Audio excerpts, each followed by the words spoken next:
Mi hermanos, ya se leyó el pasaje de Juan capítulo 21. Yo quiero que vayamos allá, Juan capítulo 21.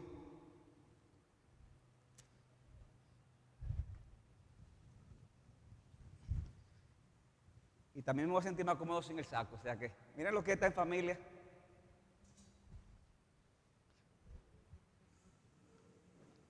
Vamos a ir a la presencia de Dios en oración.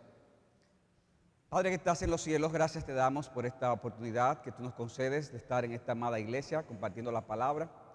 Te damos las gracias, Señor, porque tú nos sostienes aún en nuestra debilidad. Te damos las gracias, Señor, por los hermanos, por esta amada iglesia, y te pedimos, Señor, que tú les bendigas, que tú seas con cada uno de ellos, Señor, y que tú que los has traído aquí esta mañana y aún otros que están tal vez conectados a través de las redes, tú les hables y les ministras a través de tu palabra. Que tú también uses tu palabra, Señor, para llamar a salvación. Algunos que tal vez están aquí y no te conocen. Señor, que tu presencia sea en medio nuestro y que a pesar de nuestra insuficiencia, nuestra debilidad, nuestros pecados, por lo cual te pedimos que tú nos perdones, te pedimos, Señor, que tú nos bendigas y que tú nos hables. Te pedimos estas cosas y te damos las gracias en el nombre de Jesús. Amén. Y hermanos, este capítulo 21 que se leyó al principio del servicio, como sabemos, ya es el último capítulo del Evangelio de Juan y es considerado como una especie de epílogo del libro. O sea, el libro, por decirlo así, de manera oficial, terminaría en los versículos 30 al 31 del capítulo anterior, cuando dice: y muchas otras señales hizo Jesús en presencia de sus discípulos que no están escritas en este libro, pero estas se han escrito para que creáis que Jesús es el Cristo, el Hijo de Dios, y para que al creer tengáis vida en su nombre. Pero en los epílogos, si ustedes se dan cuenta de los libros, como que quiere añadir algo adicional para reforzar algunas cosas, y eso es lo que tenemos en este capítulo 21 de Juan. Aquí el evangelista busca a través de un nuevo relato milagroso, no solo atestiguar lo que ha hecho a través de todo el libro de Juan, que Jesús es quien dijo ser el Mesías prometido, sino que nos enseña también que Cristo, hermanos, espera de nosotros un amor incondicional. Cristo espera de nosotros un amor incondicional. Con respecto a este amor, oigan lo que escribió Juan Carlos Real en una ocasión. Quizás esto parezca una pregunta sencilla a primera vista. ¿Me amas? Cuando Cristo le pregunta eso a Pedro. En un sentido, lo es. Hasta un niño puede entender el amor y decir si ama a alguien o no. Sin embargo, en realidad es una pregunta muy profunda. Es sencilla, dice, pero muy profunda a la vez. Podemos saber mucho, hacer mucho, afirmar mucho, hablar mucho, trabajar mucho y dar mucho. Pasar por muchas cosas y hacer gran ostentación de nuestra religión. Y no obstante, estar muertos ante Dios por falta de amor y acabar en el infierno. ¿Amamos a Cristo? Esa es la gran cuestión. Sin esto, nuestro cristianismo carecerá de vitalidad. Seremos como figuras de ceras, como animales disecados en un museo, como un metal que resuena, un címbalo que retiñe. Donde no hay amor, no hay vida. Y por eso he titulado el mensaje Jesucristo, un Señor que espera nuestro amor incondicional. Y este tema, hermano, es desarrollado a través de este capítulo. Y vamos a ver este capítulo en 3 etapas. Y va a ser bien fácil de ver las etapas. Primero vamos a ver Jesús y sus 7 discípulos. Después Jesús y Pedro. Y después Jesús, Pedro y el discípulo amado. Mira qué sencillo. Jesús y los 7 discípulos. Jesús y Pedro. Después Jesús, Pedro y el discípulo amado. Los versículos 1 al 2, que ya se leyó, dice: Jesús se manifestó otra vez a los discípulos junto al mar de Tiberias y se manifestó en esta manera. Y ahí cita el nombre de los 7 discípulos, que ya se leyó al inicio. Pedro, cuando están estos 7 discípulos juntos, le informa al resto de los hombres su intención de ir a pescar, y los demás dicen: ok, vamos contigo para acompañarte a esta pesca. Pero al igual que había sucedido ya en otra ocasión anterior, los discípulos duraron toda la noche tratando de pescar sin poder tener éxito. Y por eso dice al final del versículo 3, fueron y entraron en la barca y aquella noche no pescaron nada. Imagínense, un trabajo duro de noche y sin éxito. Eso es muy desalentador. La diferencia entre el relato de Lucas 5 y este relato es que en el primero Jesús estaba desde el inicio con ellos. En esto, el Señor parecía no estar ahí en este relato. Y ellos están en medio de esa gran dificultad tratando de realizar la labor de pesca. Y dice el versículo 4, dice el versículo 4, cuando ya amanecía, Jesús estaba en la playa, pero los discípulos no sabían que era Jesús. Hermano, ¿a ti te ha sucedido alguna vez que tú te encuentras en medio de una gran dificultad en la que estás haciendo todo de tu parte para resolver el problema, pero tú sientes que no avanzas? Tú sientes que no avanzas. Y tú no sabes que Jesús está ahí. Pero hermano, Jesús está ahí. Aunque tú sientes que es para atrás que va echando. Y eso le sucedió a estos 7 discípulos. Necesitaban conseguir pescado, se esforzaron toda la noche, pero no habían pescado ni uno solo. Pero en esos momentos Jesús estaba con ellos de la misma manera que está con nosotros, aunque al inicio puede que no estemos conscientes de su presencia. Y cuando parece que todo el esfuerzo de estos hombres está condenado al fracaso, entonces Jesús interviene a su favor. Y noten la forma que Jesús interviene, una forma amable, una forma dulce, tierna, pero sin quitarle, sin eliminar el esfuerzo que ellos debían de hacer. Hermanos, así es que Dios obra regularmente. Él interviene, pero interviene a través de nosotros. Dice el versículo 5, Jesús le dijo: hijos, ¿acaso tenéis algún pescado? Y ellos le respondieron: no. Él le dijo: echad la red al lado derecho de la barca y hallaréis pesca. Entonces la echaron y no podían sacarla por la gran cantidad de peces. Ellos le hicieron caso a Jesús sin saber que era Jesús. Ellos dijeron: bueno, vamos a tomar la idea que nos dice esta persona. ¿Y qué sucedió, hermanos? Que eso trajo un resultado sobrenatural, ya que de durar horas interminables sin encontrar ni siquiera un pececito, ahora pescaron tantos en un instante que ni siquiera podían subirlo a las redes. Increíble. De toda la noche sin encontrar nada, en un solo momento, por la orden de Jesús, encontraron tanto que hasta no podían de la gran cantidad. Y es entonces cuando uno de los discípulos reconoció la identidad de este hombre. Dice el versículo 7 en su primera parte: entonces aquel discípulo a quien Jesús amaba le dijo a Pedro: ¡ese es el Señor! ¡Ese es el Señor! Hermano, este discípulo a quien Jesús amaba era el mismo apóstol Juan, el que estaba escribiendo este evangelio.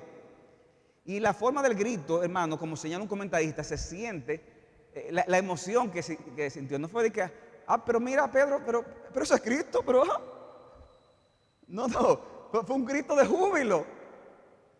Pero es el Señor. Imaginen la alegría que se siente al ver al ser que usted más ama en esta vida, en un momento que usted no estaba esperando.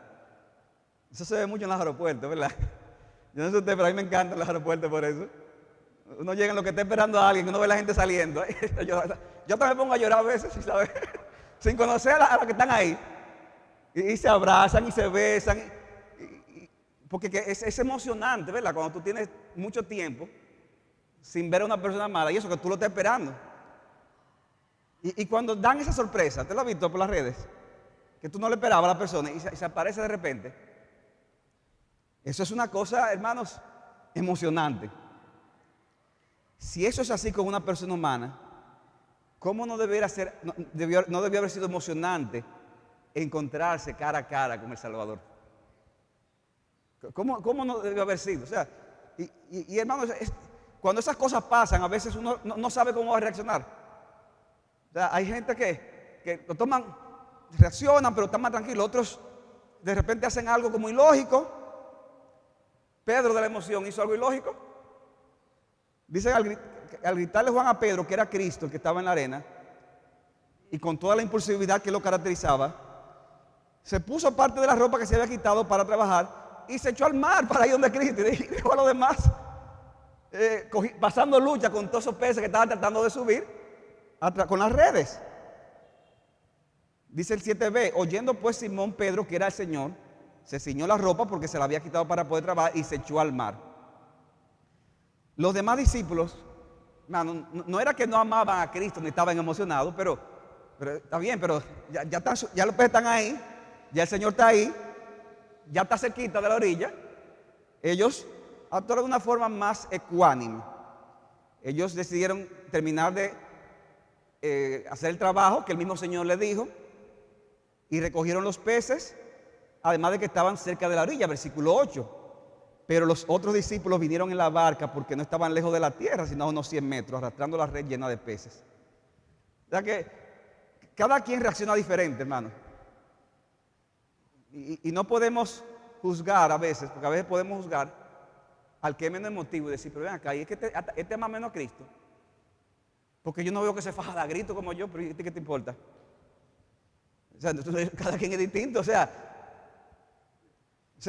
es forma diferente. Ahora, el amor al final, la manifestación externa no es algo infalible de la realidad del sentimiento del corazón. Cada quien es distinto.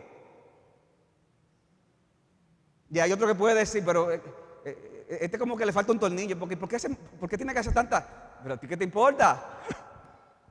Si Dios lo hizo así, y así que manifiesta su amor. Y así vemos que sucedió con estos 7 discípulos. Cuando ellos regresan a tierra, entonces, resulta que ya Jesús mismo le había preparado comida. O sea, hermano, piensen en la escena. No había nada de nada ahí. Y ellos van al mar a buscar comida, a buscar peces. Bajo la orden de Cristo, llegan con una cantidad enorme de peces, pero resulta que cuando llegan, dice el texto que vieron brasas ya puestas y un pescado colocado sobre ella y pan. Y eso, entonces. O sea, el milagro de Cristo fue sorprendente, hermanos. No solamente eran los peces del mar, es que cuando vinieron a Cristo ya había alimento, ya había sustento. Hermano, porque estar con Cristo es estar con todo. El Cristo resucitado, el Señor del universo, el creador de todas las cosas, el Rey eterno, no solamente había milagrosamente preparado un desayuno, sino que, hermanos, Él les preparó a ellos ese desayuno. Y Él les sirvió a ellos el desayuno. Mostrando así cuidado de sus necesidades temporales y dándoles un extraordinario ejemplo de que no importa en la condición en que nos encontremos, nosotros siempre estamos llamados a servir. Aun aquellos que no merezcan de nuestros servicios. Porque es muy fácil decir, claro, yo sirvo a mis hijos. Yo sirvo a mi esposa. No, hermano, Cristo estaba sirviendo a unos hombres que hacía un poco tiempo atrás lo habían negado de diferentes maneras y lo habían abandonado. Estamos llamados a servir aún a aquellos que no se merecen ese servicio. Cristo le pide que traigan también de los pescados que había en la barca y el mismo Pedro, ¿verdad? Que llega a estar con Cristo. Entonces Cristo dice eso. Ok, vengo ahora. Va, entonces busca y saca la red a tierra, dice el texto, versículo 11. Y el autor quiere ser bien específico para que se entienda la naturaleza del milagro. Y por eso dice en el versículo 11 que habían 153 peces. Y hubo otro milagro, que aunque eran tantos, la red no se rompió. Entonces dice el versículo 12, Jesús le dijo, venid y desayunad. Él les prepara el desayuno, y no solamente que le prepara, sino que le reparte. Y dice, ninguno de los discípulos se atrevió a preguntarle, ¿quién eres tú? Sabiendo que era el Señor. Jesús vino, tomó el pan y se los dio, y lo mismo hizo con el pescado. Y esta primera parte concluye, hermanos, diciendo en el versículo 14, que esta fue la tercera vez que Jesús se había manifestado entre los discípulos, después de haber resucitado entre los muertos. La tercera vez que narra, obviamente, el apóstol Juan. La primera fue cuando se apareció sin Tomás, después cuando apareció con Tomás que lo amonesta, y luego aparece esta manifestación que se narra en el Evangelio de Juan. Pero hermanos, Cristo está con los 7, pero los 7 entonces Él se concentra en uno. Él se concentra en Pedro. Eso nos lleva a nuestro segundo encabezado. Jesucristo y Pedro. Jesucristo y Pedro. Creo que casi todos aquí recordarán aquella escena donde Cristo le dijo que Él iba a ser entregado. Y dice Pedro, en Juan 13:36, ¿a dónde tú vas, Señor? Pedro, a donde yo voy tú no me puedes seguir, pero me seguirás después. O sea, Hermano, piensa en esa palabra. No, tú no me vas a seguir ahora porque tú no vas a morir conmigo ahora. Después tú vas a morir conmigo.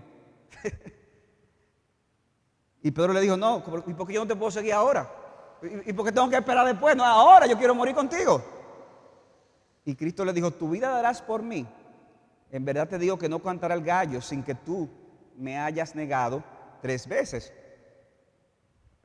Y es así como Pedro terminó negando al Señor con maldición y juramento. Pero luego vemos cómo se arrepiente genuinamente de aquello que hizo. De modo que Cristo ahora quiere que Pedro, oigan esto, hermano, se sienta. Oye, ya Pedro había pedido perdón. Pero usted no le ha pasado, hermano, que usted pide perdón, pero usted siente, wow, pero es que fue muy sucio lo que hice. Es que hice daño. Es que ahí están las consecuencias. Es como que, no, es que ya yo no, ya yo me voy a quedar aquí abajito porque ya yo no soy digno.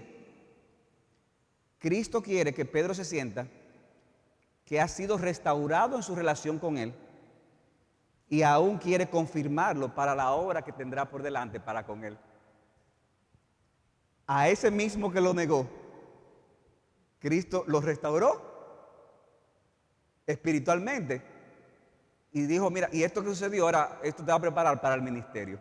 Como dice un autor, al igual que muchos creyentes, Pedro fácilmente podría haber seguido esta idea. Yo he pecado y por lo tanto estoy excluido. Pero Jesús le demuestra que no es el caso.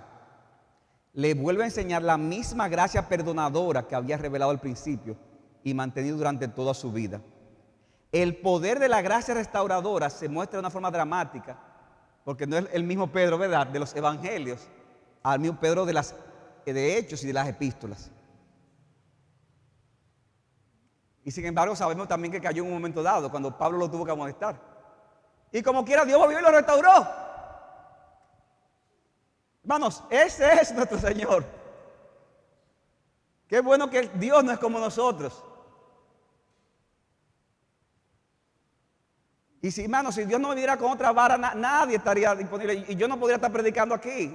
Y los pastores no podrían estar aquí. Pero está la gracia restauradora de Dios.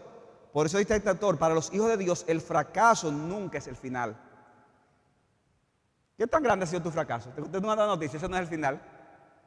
El propósito mismo del Evangelio es la restauración y nada se interpondrá entre Dios y el cumplimiento de este propósito.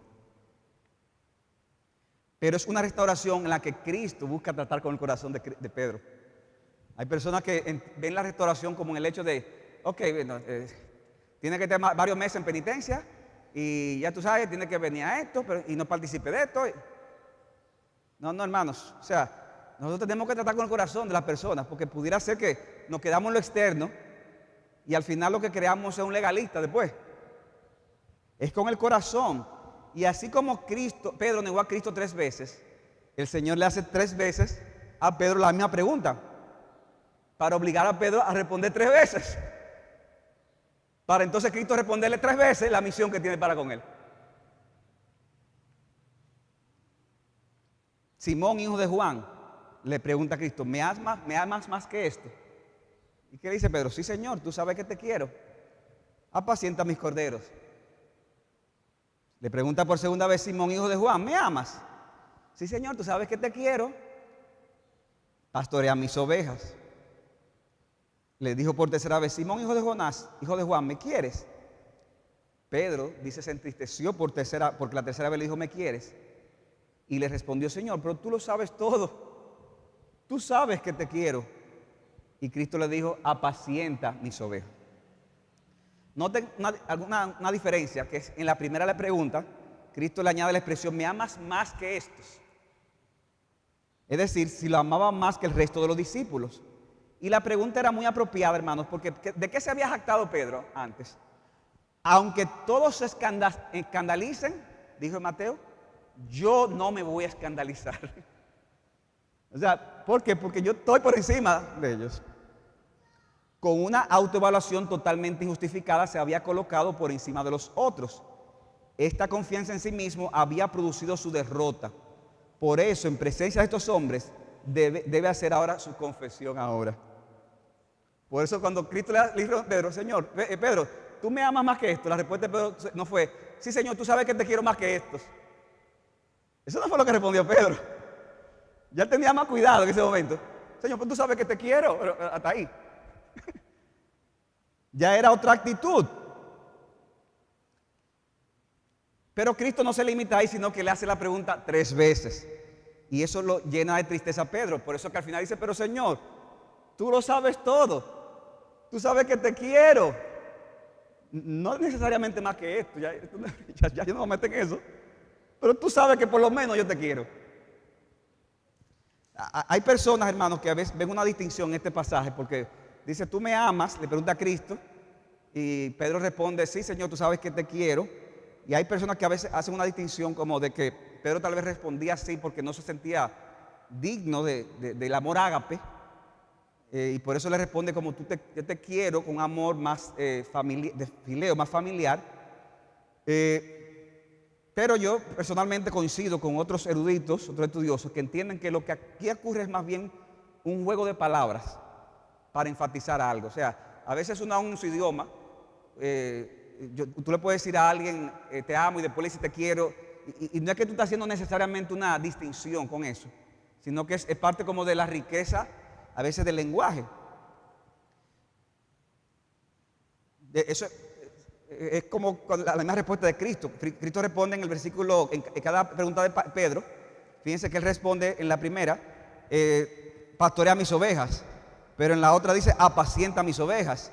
Y en la otra dice, no dice apacienta mis ovejas.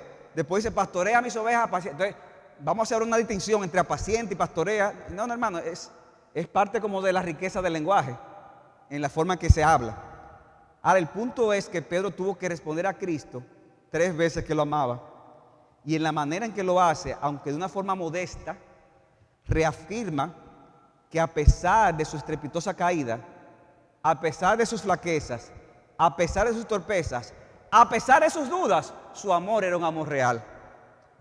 Tanto que apeló al hecho de que Jesús sabía lo que había en su corazón. Y mis hermanos, así como no es suficiente que usted le diga una vez a su esposa que usted la ama, ¿verdad? Y yo dice, sí, pero yo se lo dije, ¿cuándo? Cuando me casé hace 23 años. Hace 23 años cumplo, vea que la semana que viene cumplo años ya. O sea que estoy, no, la semana pasada cumplí. Ya tengo un problema serio. Aunque sea 23 años, diga, pero yo se lo dije y fue verdad, porque yo no dije mentira. No, eso no es suficiente. Así tampoco debe ser para nuestro Señor, aunque Cristo lo sepa porque es Dios. Porque la repetición de las palabras de afecto, oigan esto, la repetición de las palabras de afecto afianza más y mejor el vínculo del amor. ¿Usted sabía eso?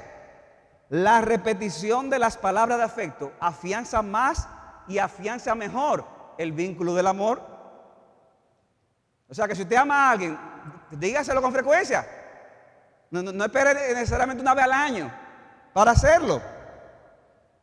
Debemos decirle a Cristo que lo amamos constantemente, en oración y en alabanza, y sobre todo en la medida en que lo conocemos más y por lo tanto lo admiramos más. Hermano, debió ser humillante que Pedro tuviera que responderle a Cristo 3 veces la misma pregunta. O sea, tú le habías dicho, pero es sordo que tú estás. O sea, es porque es molestoso. O sea, 3 veces lo mismo. Una persona que está, yo no vi que está entendiendo. Pero lo hermoso es que Cristo, hermanos, también le pidió a Pedro 3 veces que pastoreara sus ovejas, restableciendo completamente a Pedro para la obra del ministerio. Y mira qué hermoso, hermanos. ¿De quiénes eran esas ovejas? ¿De Pedro? No. Apacienta, ¿qué le dijo? Mis ovejas. ¿Por qué? Porque eran de Cristo. Al final, hermanos, los pastores tenemos que pastorear las ovejas de Cristo.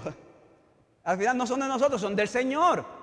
Y eso pone una mayor carga, porque tenemos que hacerlo de acuerdo a la voluntad del dueño de las ovejas, del pastor, del verdadero pastor de las ovejas. Y hermanos, qué grande es la misericordia de Dios, que a pesar de que podamos en un momento dado hasta traicionarlo de forma repetitiva, si nos arrepentimos de corazón, Él nos perdona y nos da nuevas oportunidades para servirle a Él. Las repeticiones al cumplimiento de un deber afianzan nuestro compromiso, y Cristo entonces se lo dijo también 3 veces: apacienta mis ovejas, pastorea mis ovejas, apacienta mis ovejas. Por eso es que en la Biblia, hermanos, vemos repeticiones de mandamientos, ¿verdad? Porque esas cosas afianzan, hermanos, la necesidad que tenemos de cumplir y de obedecer esos mandamientos. Y Pedro, hermanos, aprendió esa lección. Y por eso en 1 de Pedro 5:1 después dijo: por tanto, a los ancianos entre vosotros, yo anciano con ellos, testigo de los padecimientos de Cristo y participante de la gloria que me ha de ser revelada. ¿Qué dice? Pastoread el rebaño ¿de quién? De Dios. Entre vosotros, velando por ella, no por obligación, sino voluntariamente. Versículo 3, no como teniendo señorío, sino demostrando ser ejemplo del rebaño. Y cuando aparezca el príncipe de los pastores, recibiréis la corona inmarcesible de gloria. Y hermanos, mire qué interesante aquí este punto. Cristo le repite 3 veces que pastoree sus ovejas, que pastoree. Le ha preguntado 3 veces si lo ama.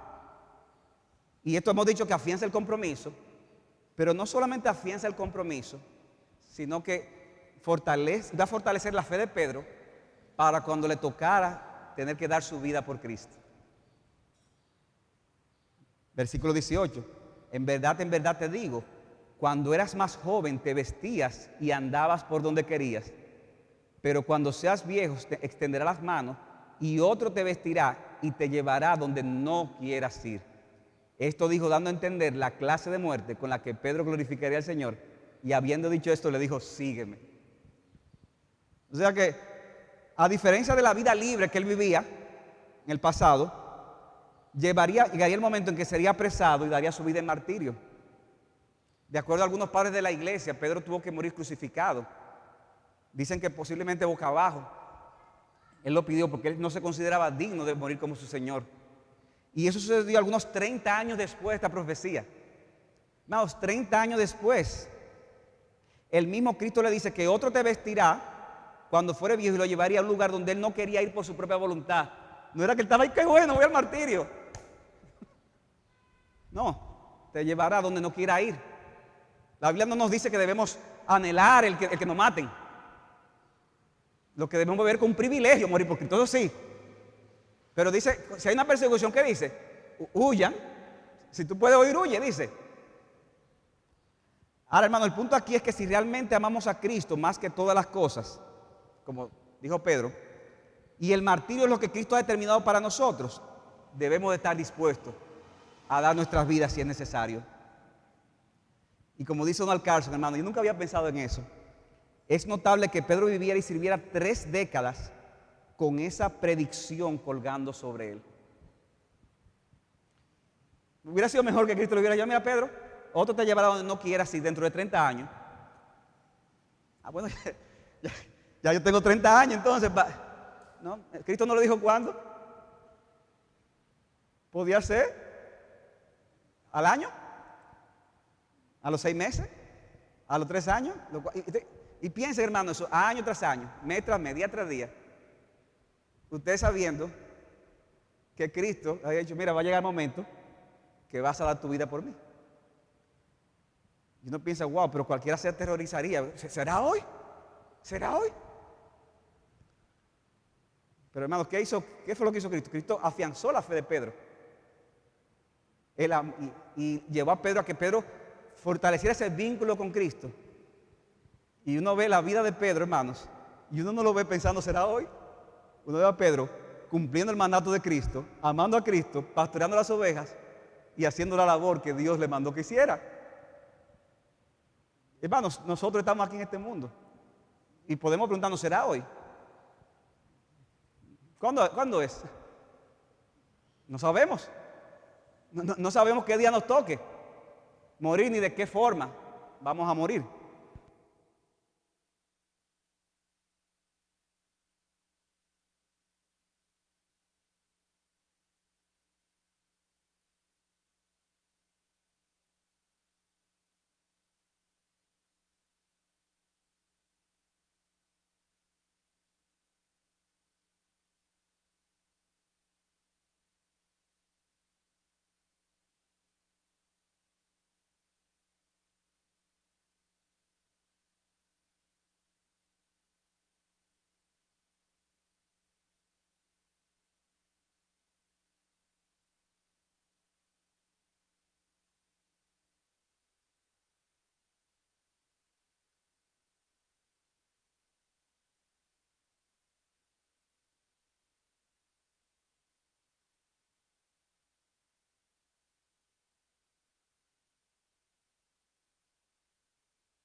En otra ocasión yo hubiera protestado por este micrófono porque no me gusta que me...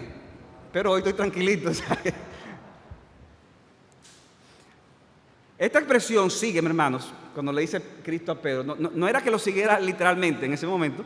Cristo estaba con Pedro. Como dice un autor, lo que le está diciendo es, mira, sígueme a lo que te espera.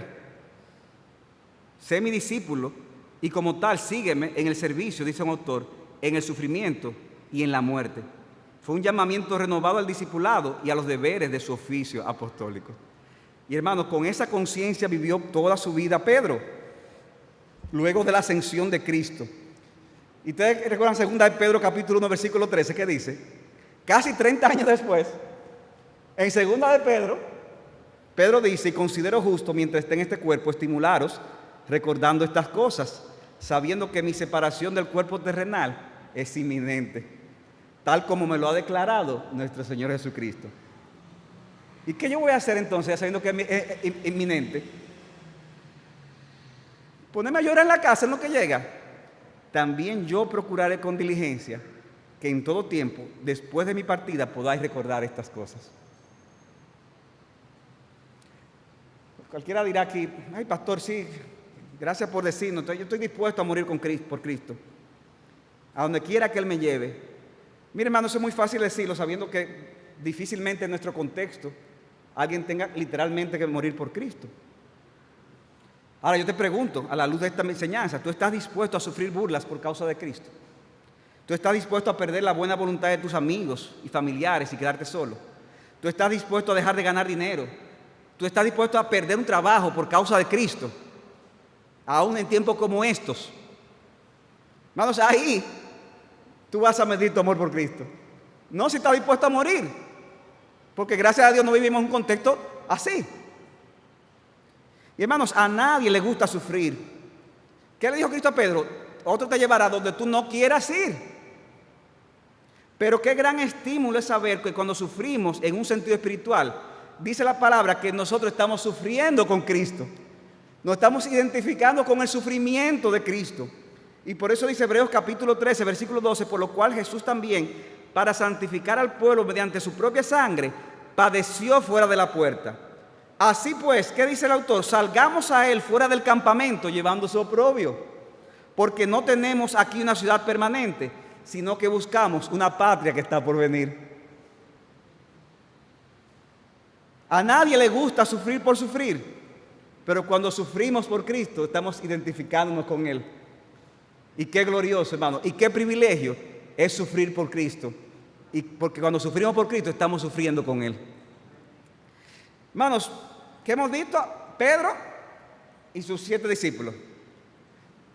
O Cristo y sus 7 discípulos. Cristo y Pedro. Ahora quiero que veamos Cristo, Pedro y el discípulo amado. Este es nuestro último encabezado. Cristo, Pedro y el discípulo amado. En ese diálogo que tienen Cristo y Pedro, que parece que se apartaron de los demás y comenzaron a caminar en la playa, dice que estaba otro discípulo amado que lo estaba siguiendo de cerca. Te has visto, ¿verdad? A veces uno camina, pero hay alguien que... Déjame estar más cerca, pero yo sé que yo no... Esa conversación no es mía, pero yo quiero estar cerca porque... ¿Quién sabe si me sale algo? Y Pedro, volviéndose, versículo 20, vio que le seguía el discípulo a quien Jesús amaba, el que en la cena se había recostado sobre su pecho y que le había dicho a Jesús, Señor, ¿quién es el que te va a entregar? Y ya indicamos, mis hermanos, que se refiere a Juan, el apóstol Juan, el discípulo a quien Jesús amaba. Hermanos, es interesante esta expresión, el discípulo a quien Jesús amaba, ya que a lo largo de la Escritura vemos cómo en un plano humano Jesús desarrolló distintos niveles de amistad, ¿no es así? Con ciertas personas en particular. También habla del amor que le tenía a Lázaro, a Marta y a María, a Pedro, Jacobo y Juan. Pero a pesar del amor de Pedro hacia Cristo y del rol protagónico que él jugaría en los inicios de la iglesia, se nos dice del amor especial que Cristo tenía por Juan. Porque a nivel humano, mis hermanos, es perfectamente natural que en el desarrollo de nuestras relaciones de amistad y de compañerismo podamos tener un sentido de amor e intimidad mayor que unos que con otros. Bueno, uno no está llamado a amar a todo el mundo de la misma manera, ni con la misma intensidad. Por eso dice el proverbio que el hombre que tiene muchos amigos se arruina. ¿En qué sentido? Si usted ama a todo el mundo igual, y tú te voy a hacer un secreto, pero nada más a mis amigos. ¿Quiénes son tus amigos? La iglesia entera. Tú te vas a arruinar. Entonces, mira, no se lo diga a nadie, pero hay una manifestación humana que es normal y eso no implica favoritismo ni nada por el estilo. Y los discípulos sabían de ese amor especial de Cristo hacia Juan. Y hermano, parece de alguna manera, piensen en Pedro, que, óyeme, tú me estás diciendo que apaciente las ovejas, ya tú me estás diciendo que yo voy a morir por ti, pero resulta que tú amas más a otro, de una perspectiva humana. Y dice el versículo 21, entonces Pedro al verlo dijo a Jesús, Señor, ¿y este qué? ¿Y este? Porque ya yo sé lo que me espera a mí, vamos para adelante, pero ¿y este? Es como si Pedro le quisiera decir a Cristo, ya que mi final será como tú lo has descrito, ¿cuál será el final de este sobre el cual tú tuviste un afecto tan especial? ¿Le pasará lo mismo que a mí? ¿O le irá mejor? ¿O le irá mejor? Hermanos, aún ahí usted está viendo todavía la debilidad del apóstol. O sea, un hombre que ha sido restaurado al ministerio, pero sigue siendo un hombre. Porque nosotros, aún en nuestros mejores momentos, somos falibles, somos frágiles y nos equivocamos y metemos la pata. Esa pregunta no iba. Pero hermano, Cristo, de una forma tierna pero contundente, le responde, versículo 22. Jesús le dijo, si yo quiero que Él se quede hasta que yo vuelva, ¿a ti qué? Sígueme tú. Entonces, hermanos, en buen dominicano, lo que le digo es, ¿a ti qué te importa, mijo? ¿Y a ti qué te importa lo que yo quiera hacer con Él? Si yo quiero que Él se quede, que Él no muera en martirio, sino que esté vivo para la segunda venida, para cuando yo vuelva, eso no son tu negocio. Cristo le responde de una forma que le recuerda que solo Él es el Señor y que no nos corresponde a nosotros saber ni entender, óyeme bien, por qué los planes de Dios para otros son diferentes a los nuestros.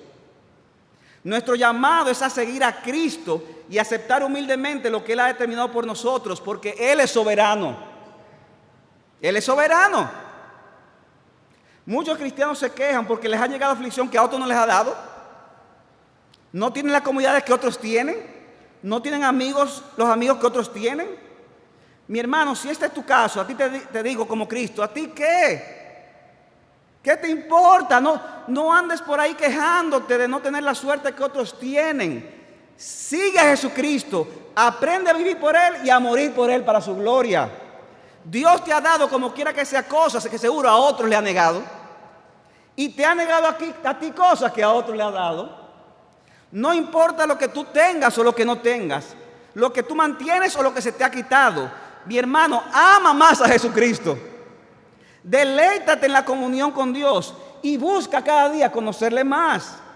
Y cuando tu vida está enfocada en Él como el único objeto de tu adoración, entonces tú tendrás tu contentamiento en Él. Y nada ni nadie te podrá arrebatar la alegría que significa, aún en el medio del dolor, seguir a Jesucristo.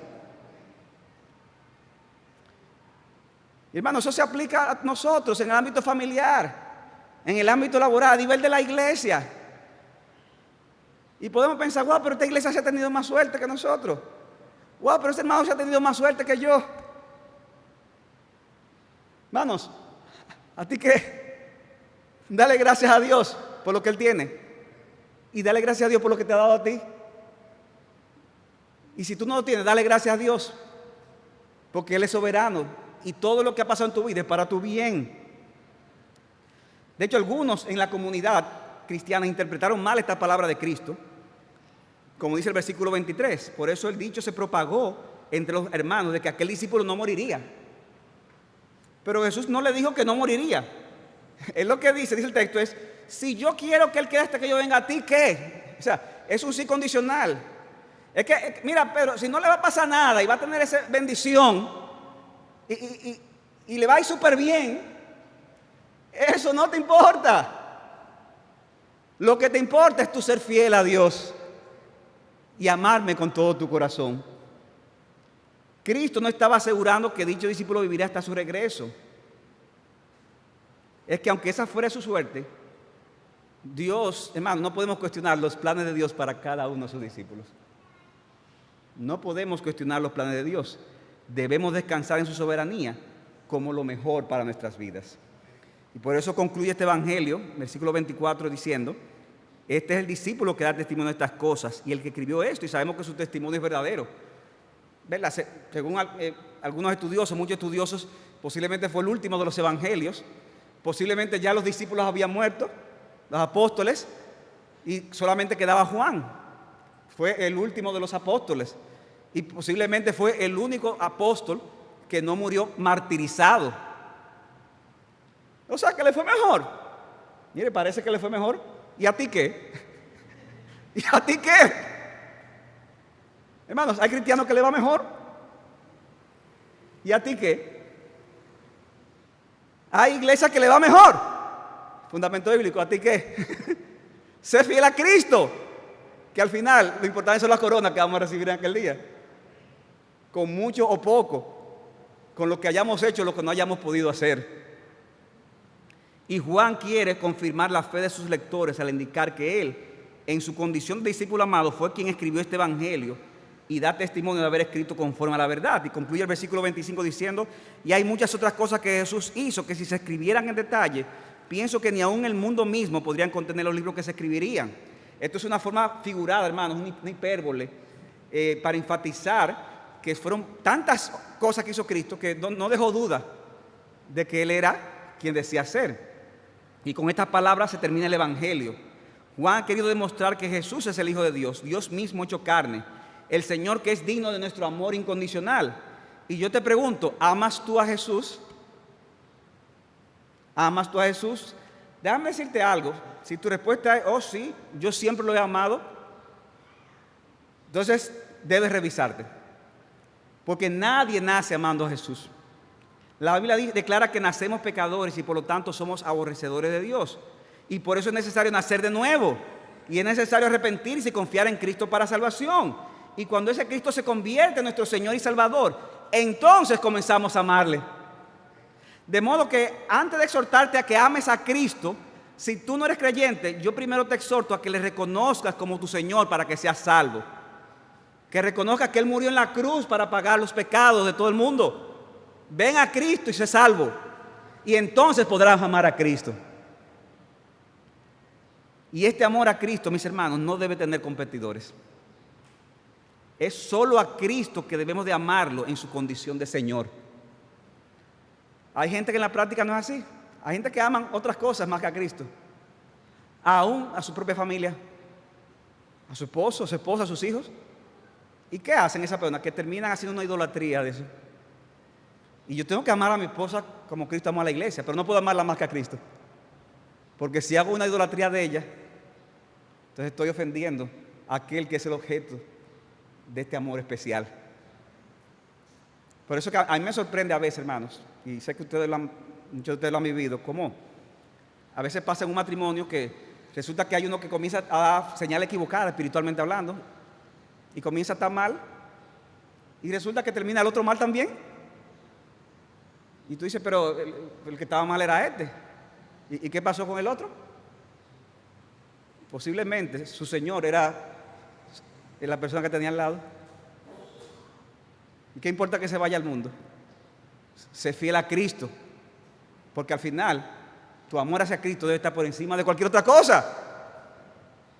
Aunque tu padre o tu madre te hayan abandonado, aunque todos te abandonen, aunque te quedes solo, sé fiel a Cristo. Y también pasa con parejas y también personas cercanas que como tienen esa idolatría, los aman más que a Cristo, cuando lo ven que están mal, no lo señalan. Y hay esposas que saben que el esposo está mal, pero no le dicen nada, porque yo tengo que estar sometido. ¿El qué? ¿Some qué? Pero una cosa no tiene que ver con la otra. Pero es que si tú lo ves que se va a ir por un hoyo, entonces tú vas a estar sometida. No, está bien, mi amor, sigue. Si lo ves en pecado, si la ves en pecado, si ves a tus hijos en pecado, si ves a otro, ¿qué tú debes hacer? advertirle con amor y con respeto, pero advertirle. Porque tu amor incondicional es para Cristo. Es para Cristo. Y Él no acepta competidores. Este amor a Cristo debe ser único y debe desarrollarse en la medida en que tú anhelas tener más comunión con Él por su palabra, en oración y que el deseo de obedecer su mandamiento. Hermano, yo recordando esta noche, yo tenía que pedirle perdón al Señor, porque en estos días yo he luchado con eso, quiero confesarlo. O sea, yo siento que estoy apático con la lectura de la palabra, con la oración, una lucha, y quiero confesarlo, hermanos. Y tú también te sientes convicto, confiésalo, pide perdón. Y vamos todos juntos, yo incluido con ustedes, a renovar ese amor, esa pasión por Cristo. Esa pasión que nos va a llevar a anhelar ir a la Biblia. ¿Por qué? Porque la Biblia es la palabra de ¿quién? De Cristo. Y nos va a llevar a anhelar, orar a nuestro Señor. Para concluir, si tu respuesta, mi hermano, es afirmativa, y tú puedes decir que amas a Cristo, aunque sea de una forma imperfecta, entonces, mi hermano, te digo a ti, me digo a mí, nos decimos a todos, procuremos, crecer en dicho amor. Y eso producirá un mayor compromiso en seguirle, sin importar el costo que eso implique. Porque como ya lo he dicho, vale la pena vivir por Cristo, vale la pena sufrir por Cristo, vale la pena morir con Cristo, porque como quiera resucitaremos con Él y estaremos con Él por toda la eternidad. Que el Señor nos conceda tal amor así por nuestro Señor y Salvador Jesucristo. Gracias te damos, Señor, por esta oportunidad que tú nos has dado de predicar tu palabra a pesar de la inmensa debilidad que hemos sentido. Pero, Señor, tú te glorificas en poder. Yo te doy gracias, Señor, una vez más por esta amada iglesia y por sus líderes, Señor, que me han invitado a compartir tu palabra. Yo te pido que tú les bendigas a ellos, que bendiga a esta iglesia y le concedas ser fiel hasta la venida de Cristo. Sé con cada uno de ellos, Señor, y usa esta palabra para así también llamar a salvación a algunos que no te conocen. Obra, Señor, no solo en los que están aquí, sino en los que nos están viendo a través de las redes. Obren, hermanos, Señor, que quizás podían haber estado aquí, sin embargo, tal vez por alguna excusa prefirieron mejor quedarse en casa. Oh, Padre, trae un avivamiento en medio nuestro. De modo, Señor, que en la práctica se demuestre que realmente hay un amor incondicional por Cristo que está por encima de todas las cosas. Te alabamos y te glorificamos y te damos las gracias en el nombre de Jesús. Amén. Señor les bendiga, hermanos.